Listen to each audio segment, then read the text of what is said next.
Hey everyone, welcome back to another episode of our podcast. I'm Adam, and with me, as always, is my amazing co-host, Sophia.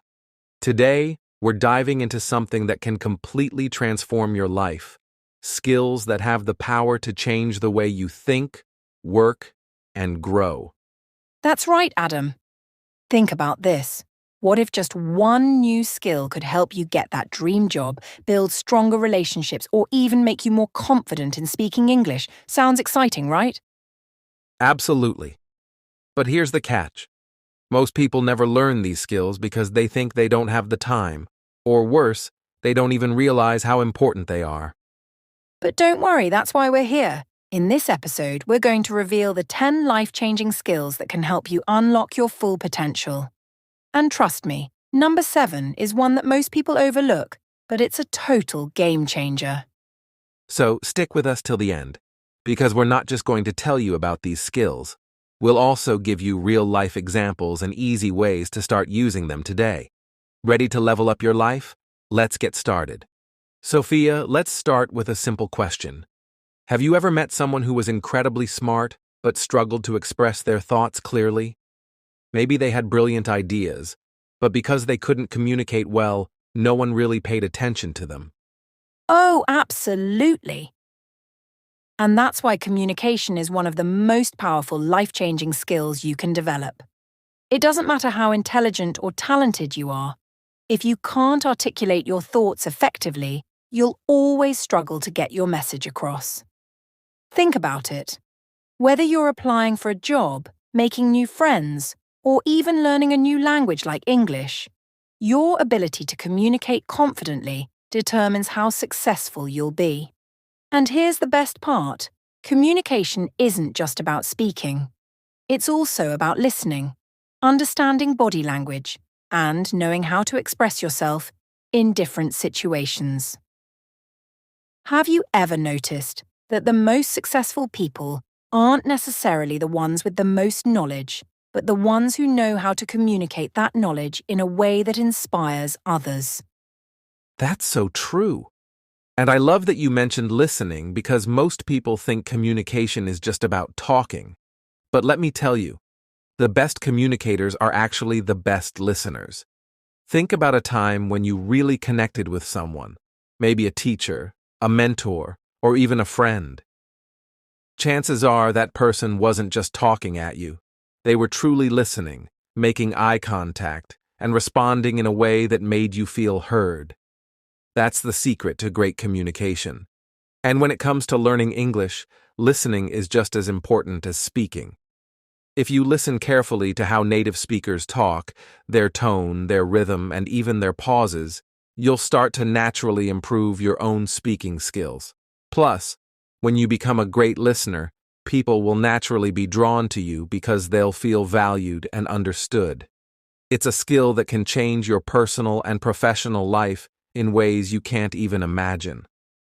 Exactly. And let's not forget about confidence. So many English learners tell me, I'm afraid to speak because I might make mistakes. But here's the truth. Everyone makes mistakes, even native speakers. The difference is, confident communicators don't let fear stop them. They keep going. The key is to practice speaking every single day, even if it's just for a few minutes.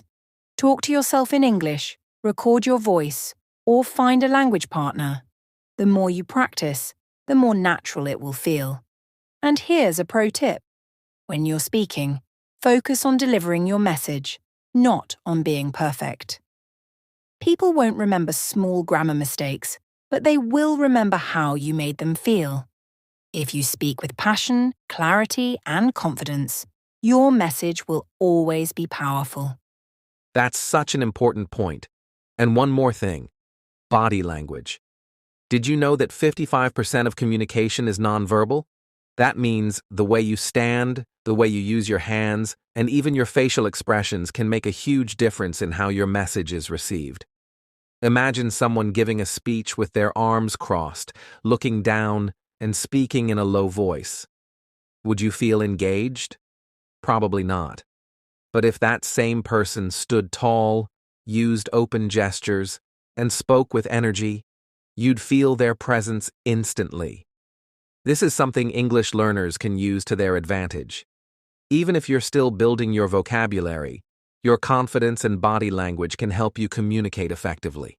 So, next time you speak, stand tall, maintain eye contact, and use your hands naturally. It will make a world of difference. Absolutely. And let's not forget the power of storytelling. If you want to be a truly great communicator, learn how to tell engaging stories. People love stories because they create an emotional connection. Instead of just stating facts, turn your message into a story with a beginning, middle, and end.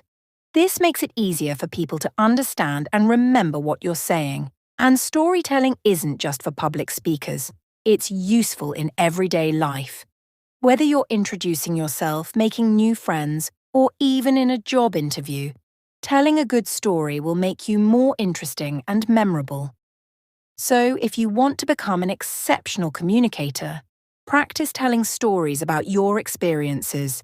It's one of the fastest ways to connect with people and make a lasting impact. That's an amazing tip.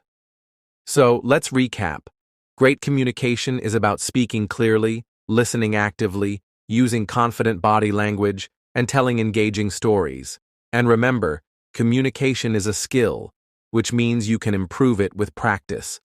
If you're learning English, challenge yourself to speak every day, even if it's just for a few minutes.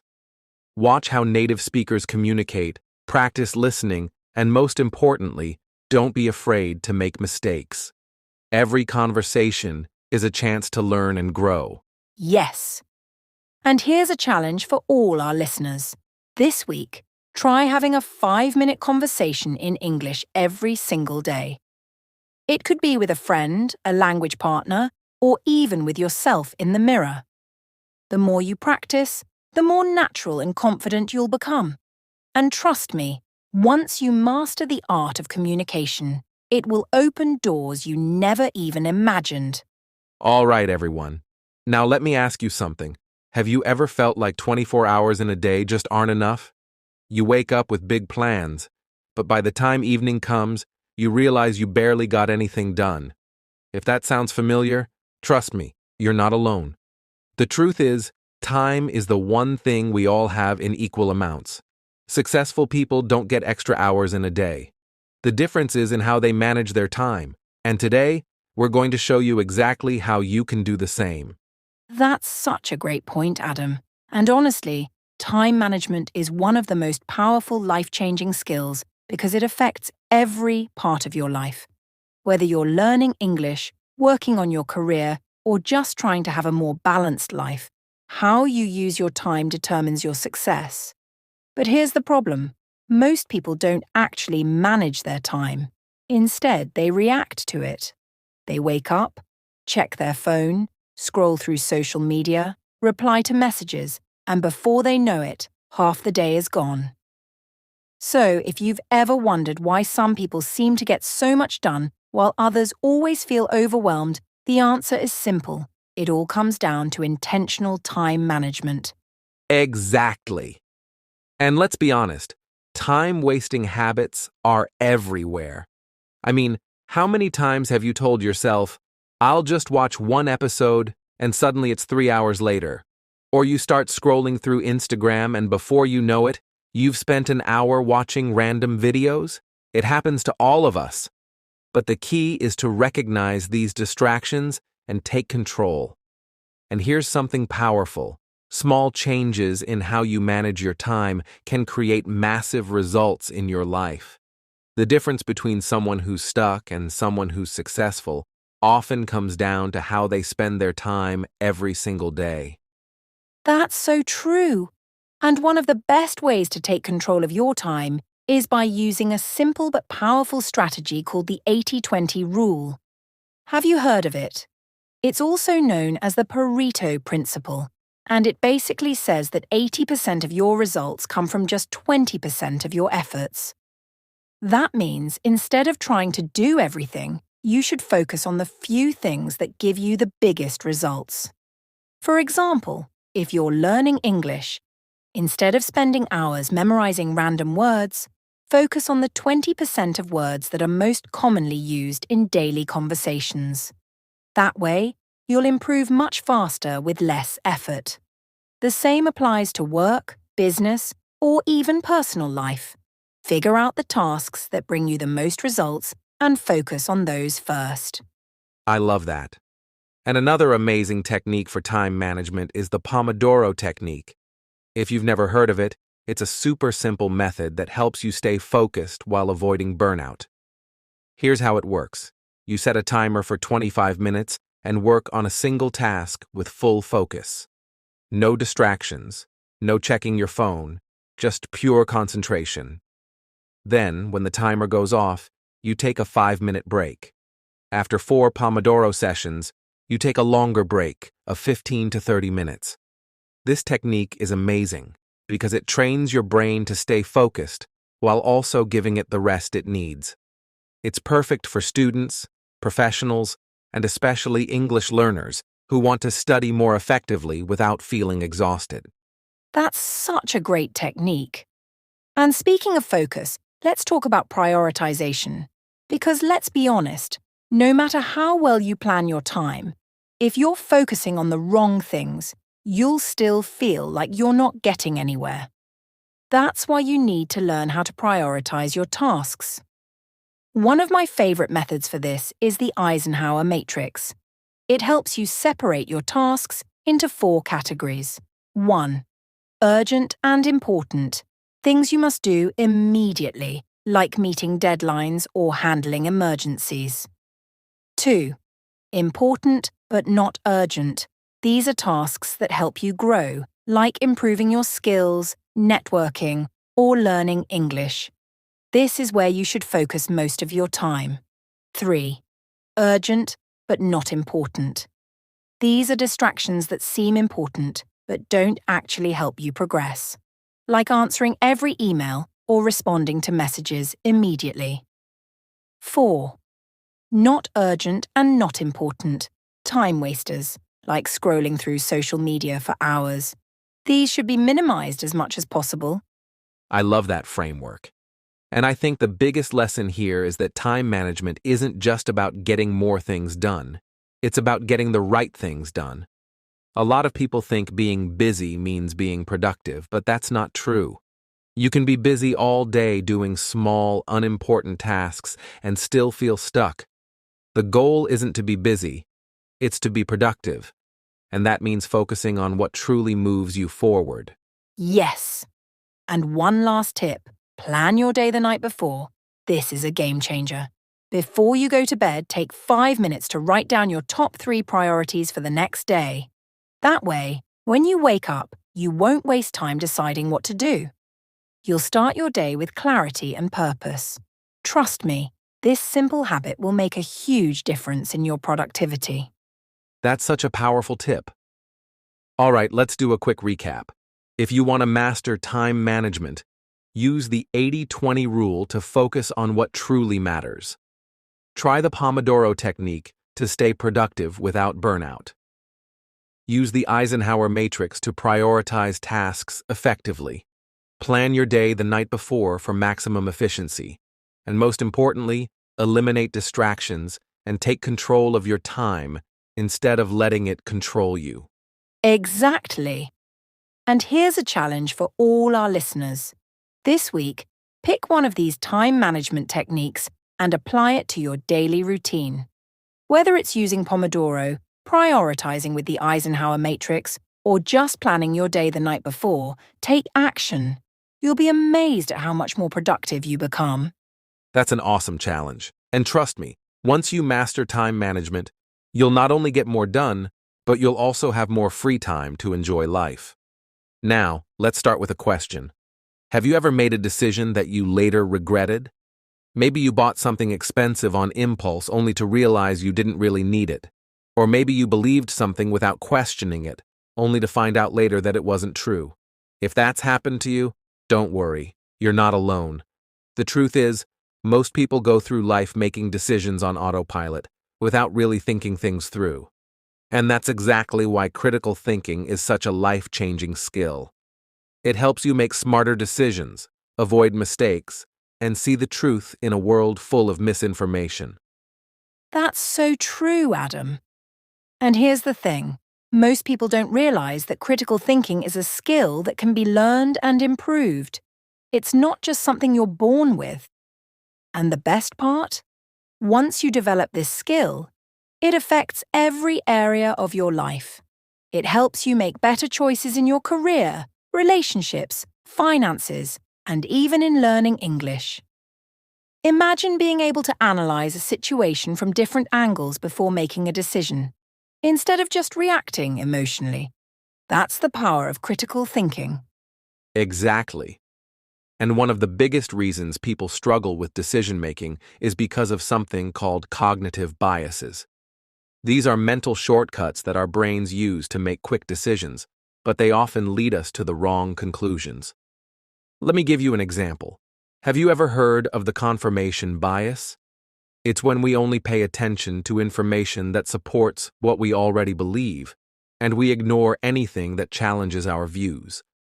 For example, if you believe that learning English is too difficult, your brain will automatically focus on every mistake you make and ignore your progress. That's why so many people get stuck in negative thinking.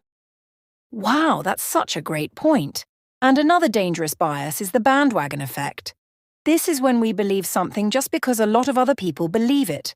Have you ever seen a trend where suddenly everyone is doing something, and you feel like you should do it too, even if you're not sure why?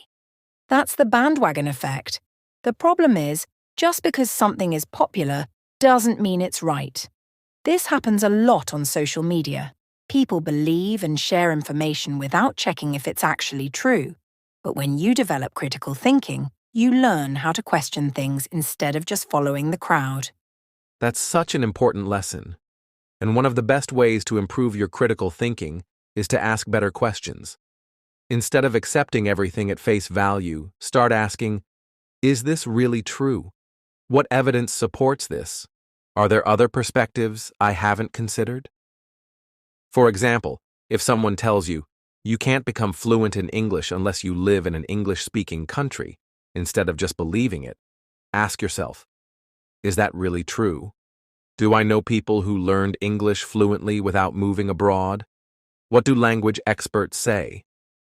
The more you question things, the sharper your thinking becomes. I love that. And another great technique is considering multiple perspectives. A lot of people only see things from their own point of view, but the smartest thinkers always try to understand different perspectives before making a decision. Let's say you're debating whether to take a new job. Instead of just thinking about the salary, ask yourself, how will this job impact my work-life balance? Will I enjoy the work? Is there room for growth? By looking at the situation from multiple angles, you make a much smarter decision. That's so true. And one final tip, never stop learning. The best critical thinkers are always open to new information. They don't assume they know everything. Instead, they stay curious, read books, listen to different opinions, and constantly update their knowledge. The world is always changing, and if you don't keep learning, you'll get stuck with outdated beliefs. So, make it a habit to question things, stay open-minded, and never stop improving your thinking skills. Absolutely. So let's do a quick recap. If you want to become a better critical thinker, 1. Be aware of cognitive biases like confirmation bias and the bandwagon effect. 2. Ask better questions instead of just accepting things as true. 3. Consider multiple perspectives before making a decision. 4. Never stop learning, stay curious and open-minded. And here's a challenge for you. This week, practice questioning at least one thing you usually accept without thinking. It could be a belief, a habit, or even something you read online. Dig deeper, look for evidence, and see if your perspective changes. That's a great challenge. And trust me, once you develop critical thinking, you'll start seeing the world in a whole new way. You'll make smarter decisions, avoid common mistakes, and become a more independent thinker. Now let me ask you, Have you ever had a conversation with someone who just got you? Someone who understood your emotions, made you feel heard, and responded in a way that made you feel valued? It feels amazing, right? On the other hand, we've all dealt with people who completely misunderstand us, react in the wrong way, or make a bad situation even worse. The difference between these two types of people comes down to one thing: emotional intelligence. That's such a powerful point, Adam.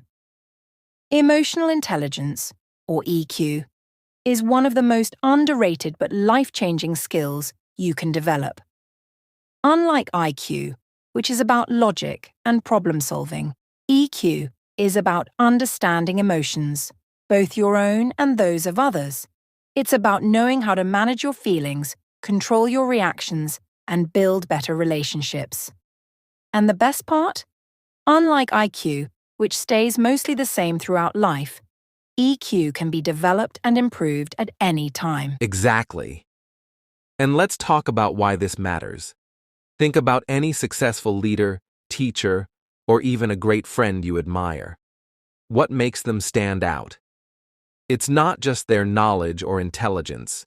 It's their ability to connect with people, handle pressure, and navigate emotions effectively. People with high emotional intelligence don't just react to situations, they respond thoughtfully. They stay calm under stress, they communicate clearly, and they make others feel respected and understood. And trust me, whether you're learning English, working in a company, or just trying to improve your relationships, mastering emotional intelligence will change your life. That's so true. And emotional intelligence isn't just about how you interact with others. It starts with how well you understand yourself. This is called self-awareness, and it's the foundation of emotional intelligence. Have you ever felt overwhelmed or frustrated but weren't really sure why? That's because emotions can be complicated, and most people don't take the time to analyze them. But when you develop self-awareness, you start recognizing patterns in your emotions. You understand what triggers you, what motivates you, and how your feelings influence your decisions. And once you become aware of your emotions, you gain control over them instead of letting them control you. That's so true. And emotional intelligence isn't just about how you interact with others. It starts with how well you understand yourself. This is called self-awareness, and it's the foundation of emotional intelligence. Have you ever felt overwhelmed or frustrated but weren't really sure why? That's because emotions can be complicated, and most people don't take the time to analyze them. But when you develop self-awareness, you start recognizing patterns in your emotions. You understand what triggers you, what motivates you, and how your feelings influence your decisions. And once you become aware of your emotions, you gain control over them instead of letting them control you. Absolutely. And that leads to the next key aspect of emotional intelligence: self-regulation. Let's be real, life is full of challenges. You're going to face criticism, disappointments, and stressful situations. But here's the difference between people with high and low emotional intelligence. Those with low EQ react impulsively. They might yell, get defensive, or shut down completely. But those with high EQ take a deep breath, process their emotions, and respond wisely. This doesn't mean ignoring emotions. It means managing them effectively so they don't control your behavior. Imagine how powerful this is in everyday life. Whether it's dealing with a difficult boss, handling a disagreement, or even staying motivated when learning English. That's such an important point. And another key part of emotional intelligence is empathy, the ability to understand and share the feelings of others. Think about it. When you talk to someone who genuinely listens and understands you, doesn't it make a huge difference? That's what emotionally intelligent people do.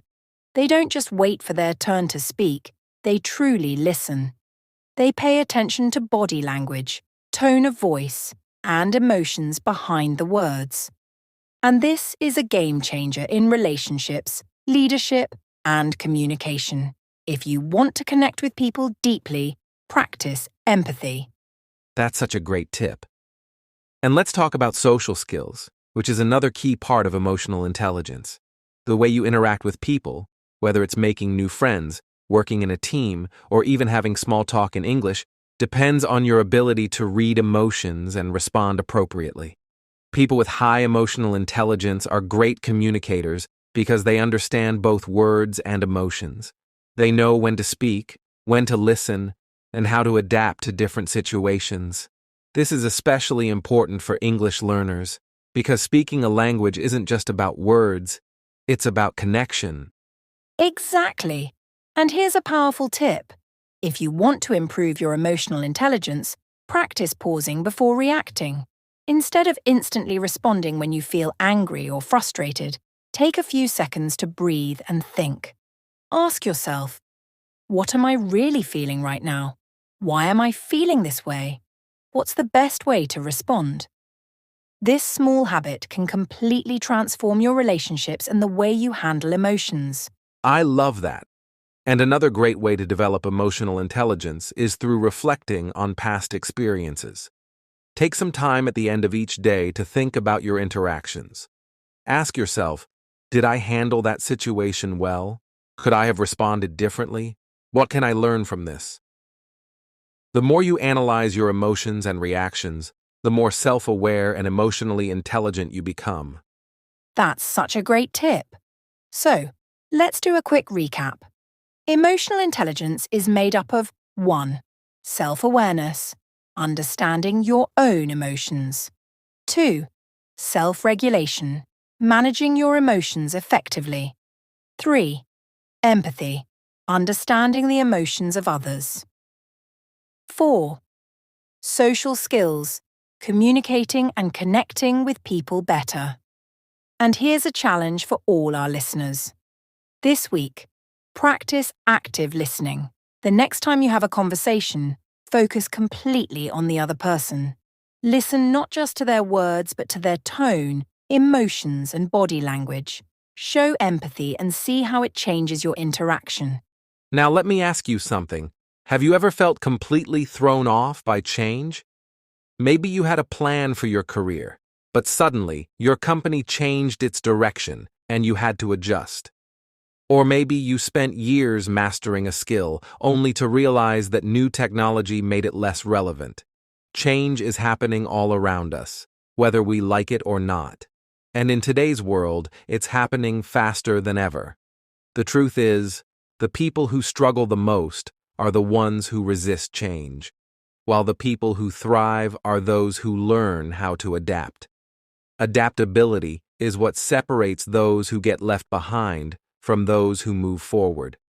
And here's the best part. Adaptability is a skill. It can be developed, strengthened, and mastered. And that's exactly what we're going to talk about today. That's such an important point, Adam. A lot of people think adaptability is just about dealing with change, but actually, it's so much more than that. It's about how we think and respond when life doesn't go as planned. It's about having a flexible mindset, staying calm under uncertainty, and constantly growing in response to new challenges. And here's the key. Adaptability isn't just for major life events. It's something we use every single day. When your internet connection suddenly drops during an important meeting, when your flight gets cancelled, when your boss gives you unexpected feedback, these are all moments where adaptability comes into play. The way you react in those moments shapes your ability to handle bigger changes in life. Exactly. And here's something that most people don't realize.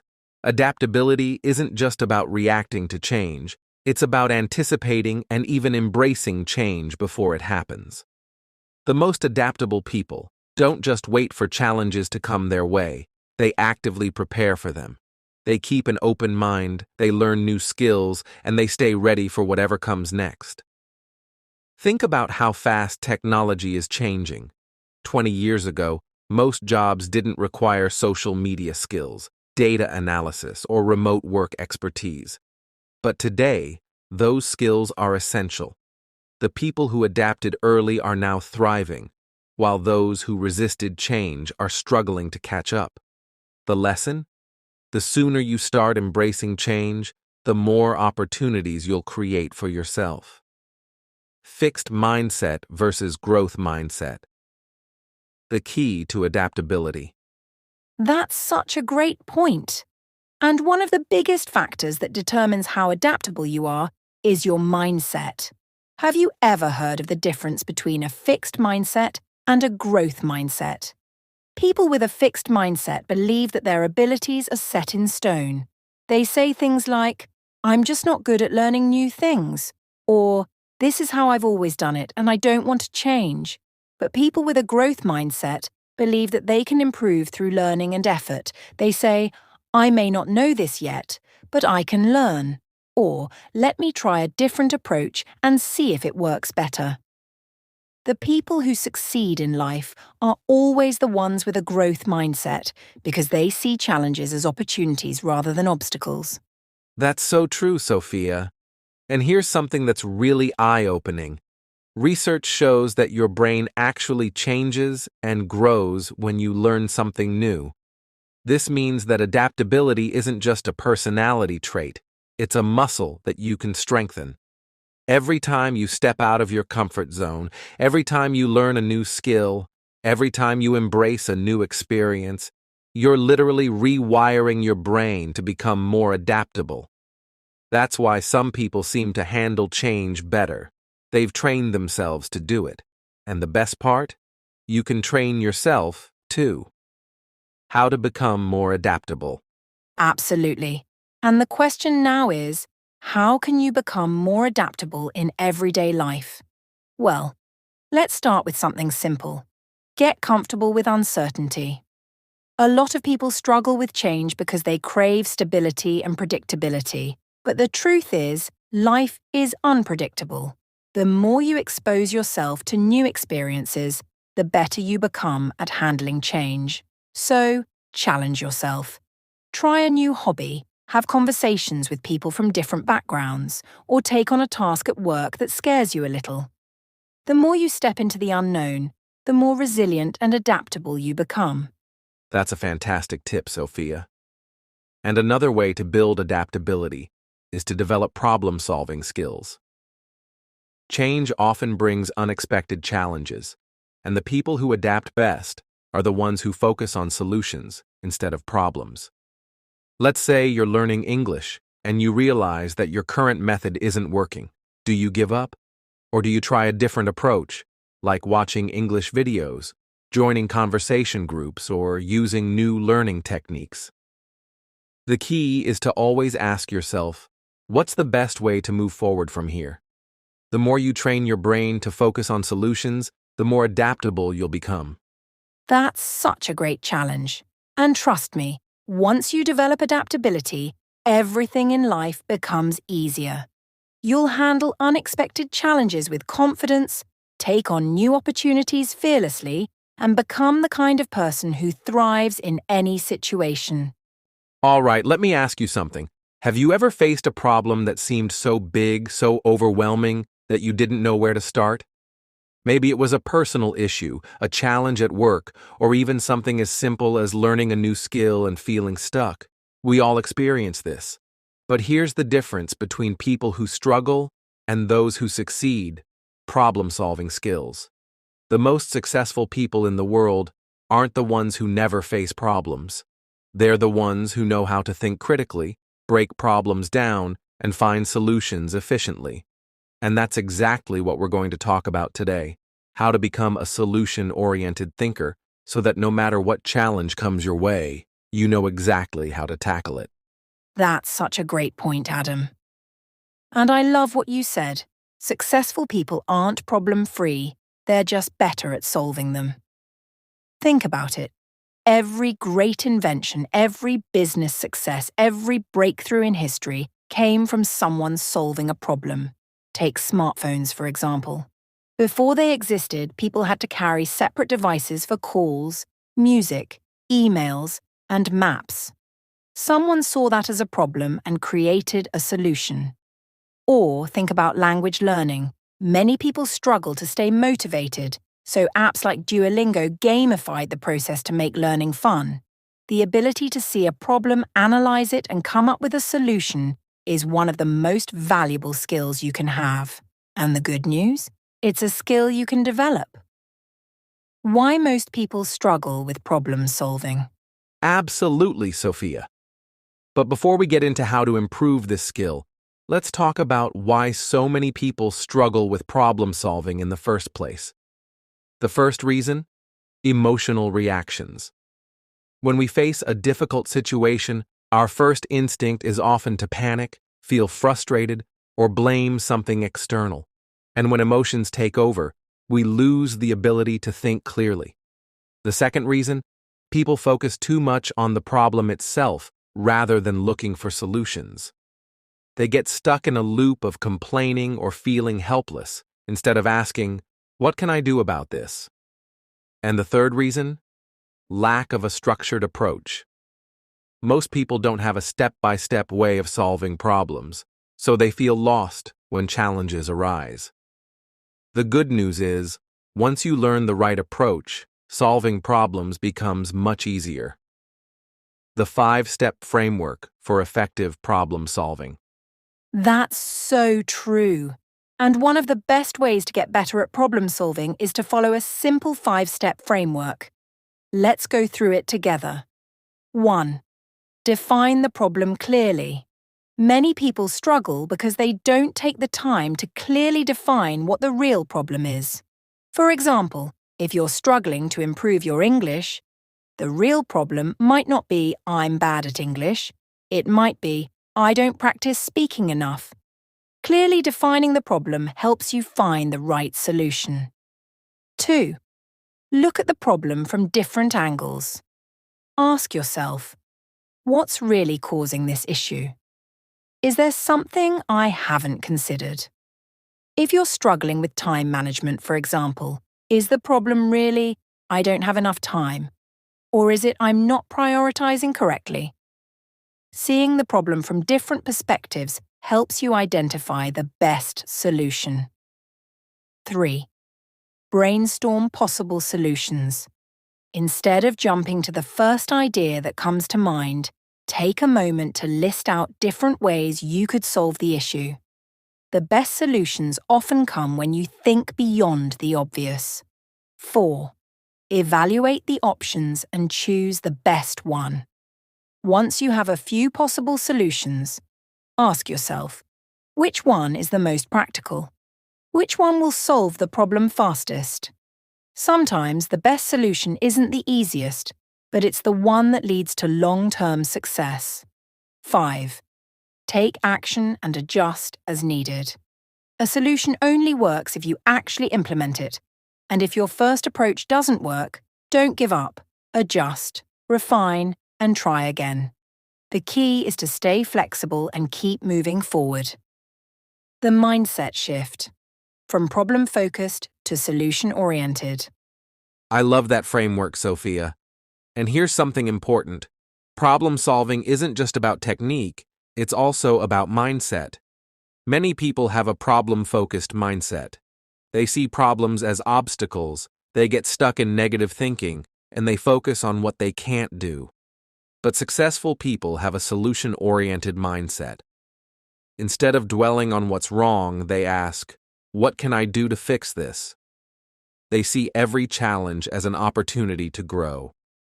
If you want to be a great problem solver, you have to train your mind to focus on solutions, not setbacks.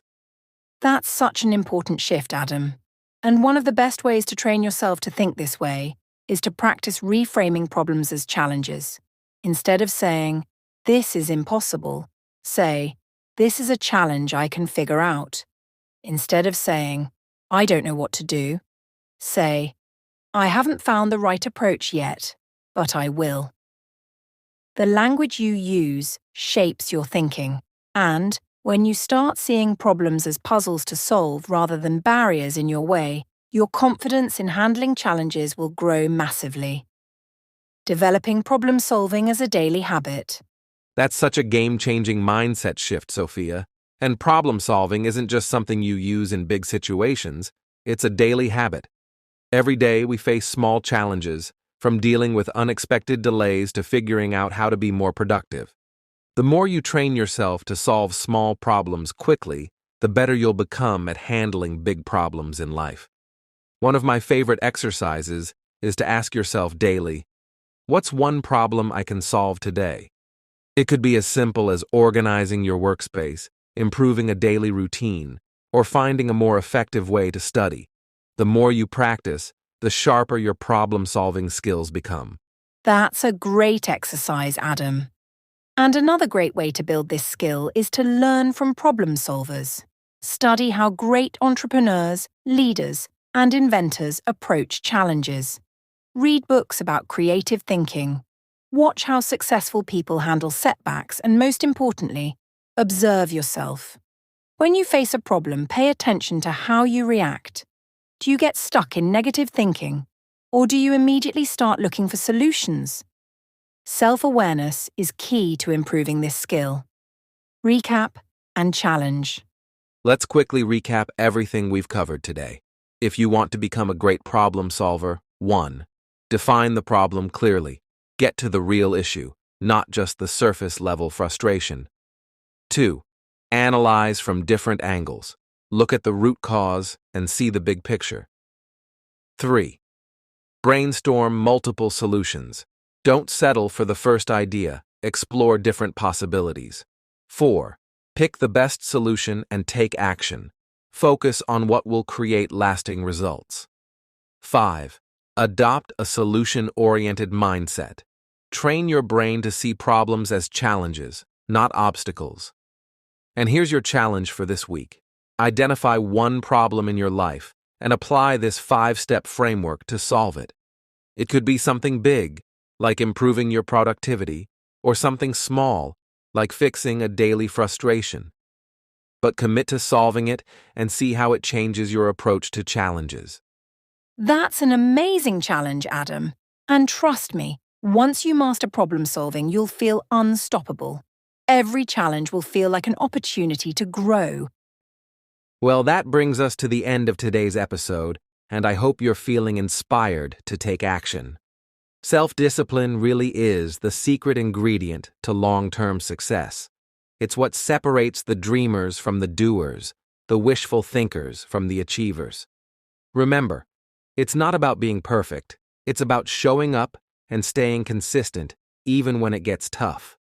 Now, you have the tools and mindset to develop this powerful skill and apply it to any area of your life. I'm excited to see the progress you're going to make. That's right, Adam. And remember, the road to success isn't always easy, but it's always worth it. Keep working on your self-discipline, and with time, you'll start to see incredible results. If you found today's episode valuable, don't forget to like, subscribe, and share it with your friends or anyone who might benefit from these life-changing skills. And if you have any questions or want to share your progress, drop a comment below or connect with us on social media. We love hearing from you. Absolutely. And be sure to tune in next time, because we're going to be discussing leadership, how to inspire and influence others, which is another skill that can transform your life. Thanks for joining us today. Keep working on these skills, and we'll see you in the next episode.